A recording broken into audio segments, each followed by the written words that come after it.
Hello, everybody. My name is Ray. Welcome to the Evangelical Dark Web. Today, I want to have a quick word about a recent article I wrote. So, I just wanted to circle back, as all the cool kids are saying these days, to that article where I talked about the Gospel Coalition's loser mentality.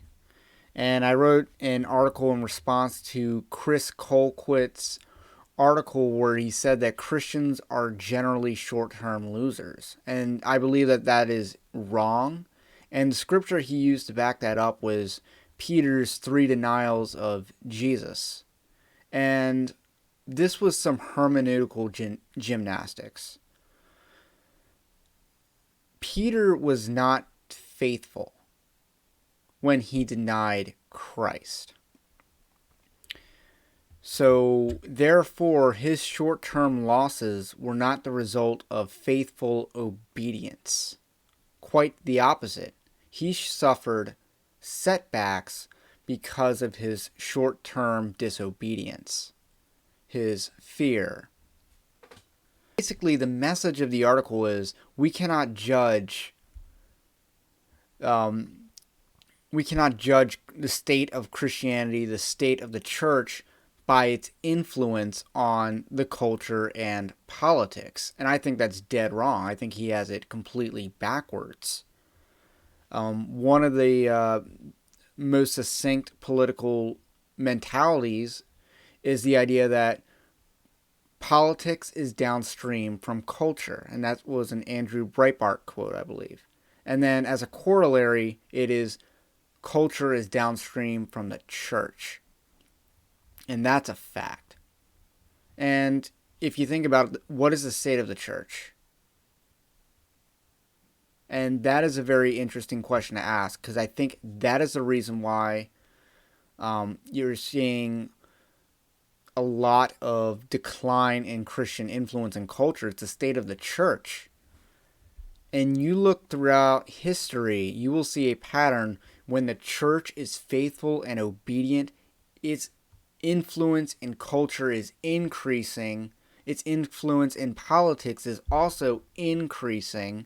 And when the church is a whitewashed tomb, its influence is decreasing. We saw that with Germany, where Germany was the cultural hub of Europe. You think about it, they had the philosophers, they had Beethoven, and they had all these grandiose ideas, but they ended up deciding to replace Christianity.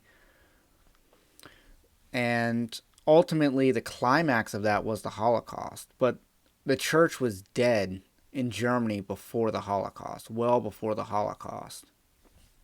And if you think about that, the decline in Christian influence was very much, very much tied to the state of the German church. And we see this in America, where I think that many of the church institutions are whitewashed tombs. And now we're doing that surprise Elmo or surprise Patrick gif or whatever, that the church has lost influence in culture, and then the state of the church is just surprised. We're supposed to be shocked that the culture is in complete decay all around us when our church institutions are largely whitewashed tombs. We have bloated budgets of missionary boards. We have seminaries teaching critical race theory. We have a lot of reasons, or we have a lot of institutions that are fallen. And those are like the big money institutions. So that's like the first thing that, this guy's writing for the Gospel Coalition. So, of course, he doesn't do that math. I think this piece that he wrote was largely interference. He's trying to run interference to kind of dissuade Christians from seeking cultural influence. And that's wrong. That's a loser mentality. That's pietism. And that's not a biblical mentality. Pietism isn't biblical. And that was largely in the German church because Pietism originated in that area of Europe. So, and I want to address the idea that the state of our politics being used as a metric for the church.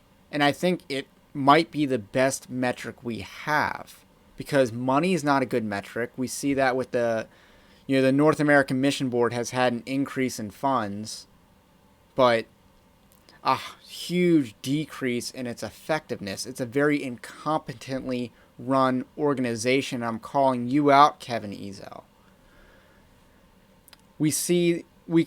Membership isn't really a good gauge because if you look at the largest churches in the United States, I wouldn't call them Christian institutions.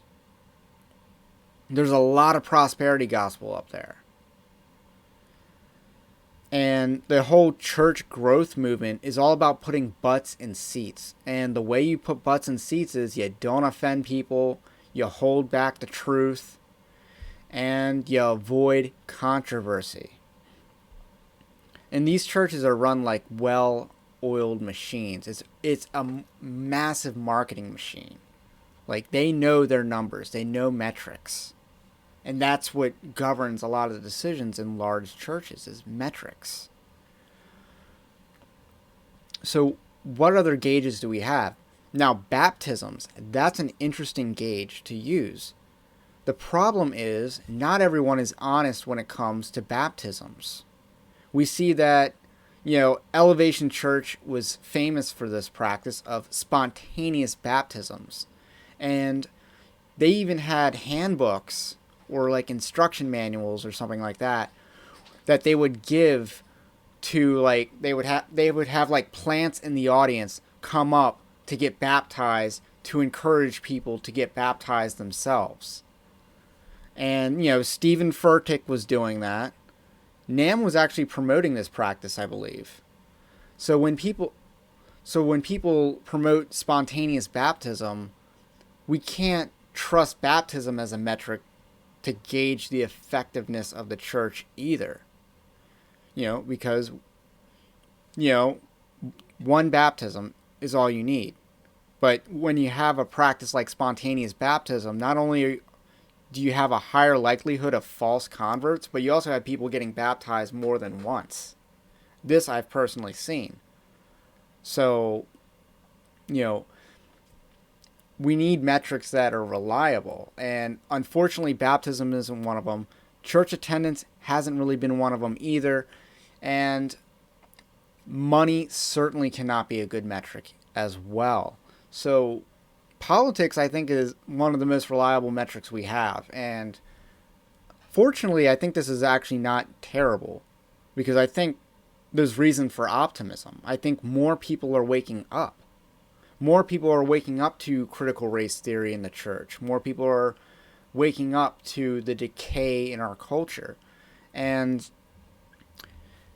we're seeing some pieces in motion, and it's great. Like, we're seeing tools being used to connect Christians with churches emerge.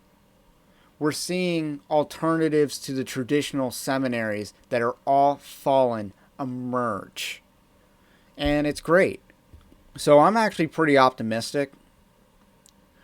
And you also see this reflected in politics. I think we see a lot of people waking up. They're not woke, they're awake. So I think there's a lot of good things in motion now that will be realized in the future. But we're starting out with a whitewashed tomb. And that's what led to this decay. So I think revival is in the works. It may it may be pretty, or we may end up being an underground sort of revival, like the underground church in China, except that's not really a revival. That's more like an emergence. Because, the idea of a revival is you've kind of fallen off the wagon a little bit. So if you know a better metric to judge the effectiveness of the church, let me know. Post it in the comment section below. But I've already kind of like touted like the main metrics a lot of churches use: butts and seats, baptisms, and money. And neither one of those is a good, reliable metric for judging the effectiveness of a church.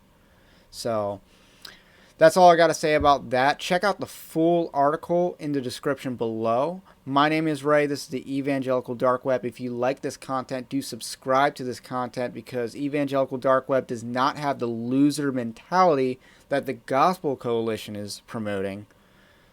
We are uncompromising in our Christian commentary. So subscribe to the channel. Also check out evangelicaldarkweb.org and subscribe to that as well. And I will catch you on the next one.